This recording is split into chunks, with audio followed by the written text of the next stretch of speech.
بسم اللہ الرحمن الرحیم اعوذ باللہ من الشیطان الرجیم بسم اللہ الرحمن الرحیم اللہم صلی علی محمد وآل محمد وعجل فرج آل محمد۔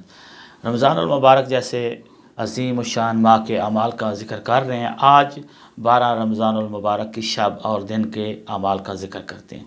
شب اور دن کے اعمال کا مطلب یہ ہوتا ہے کہ یہ جو نماز ذکر کی جاتی ہے ہر روز، یہ آپ مغربین سے لے کر صبح تک پڑھ سکتے ہیں، اور دن کو بھی اگر ٹائم ملے، یہ نوافل ہوتے ہیں، یہ آپ ادا کر سکتے ہیں۔ مثلا رات کو کسی کو موقع نہیں ملا اس نماز کو ادا کرنے کا، تو دن کے وقت بھی یہ ادا کر کے آپ وہ ثواب جو ذکر ہوا ہے مروی ہوتا ہے وہ حاصل کر سکتے ہیں۔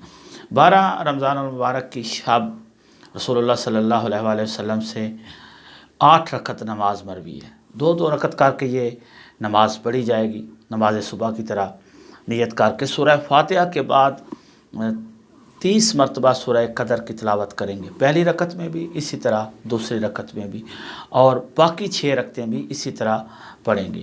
سورہ قدر کی 30 مرتبہ تلاوت کرنی ہے سورہ فاتحہ کے بعد۔ کیا اجر و ثواب نقل اور مروی ہوا ہے رسول اللہ صلی اللہ علیہ وآلہ وسلم سے، فرمایا اوتیا ثواب الشاکرین، اس بندے کو شکر کرنے والے جتنے بھی اللہ کی مخلوق گزر چکی ہے، اس میں انبیاء ہیں، عام انسان ہیں، جو مخلوق بھی شاکرین، جن کو آپ اللہ نے شاکرین کہا ہے، ان جتنا ثواب اس عبادت گزار کو عطا کیا جائے گا۔ وَقَانَ یوم القیامت من الصابرین والفائزین، قیامت کے دن یہ عبادت گزار کامیاب ہونے والے اور صبر کرنے والے لوگوں میں شمار ہوگا۔ آخر میں مومنین سے التماس ہے، دعا میں یاد رکھا کریں۔ والسلام علیکم ورحمۃ اللہ وبرکاتہ۔